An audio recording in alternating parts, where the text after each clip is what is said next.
নমস্কার, জয় রাধে রাধেশ্যাম। রাধে রাধে। গীতা তাঁর দ্বিভুজ শ্যামসুন্দর রূপ দেখালেন। শ্রীকৃষ্ণ যখন বসুদেব ও দেবকীর পুত্ররূপে আবির্ভূত হন, তখন তিনি সর্বপ্রথমে চতুর্ভুজ নারায়ণ রূপে প্রকাশিত হন।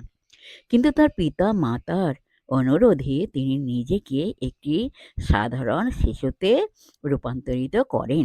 তেমনি শ্রীকৃষ্ণ জানতেন যে অর্জুন তার চতুর্ভুজ রূপ দর্শনে আগ্রহী নন, কিন্তু যেহেতু তিনি তার চতুর্ভুজ রূপ দর্শন করতে চেয়েছিলেন, তাই তিনি তাকে আবার সেই রূপ দেখালেন এবং তারপরে তার দ্বিভুজ রূপটি দেখালেন।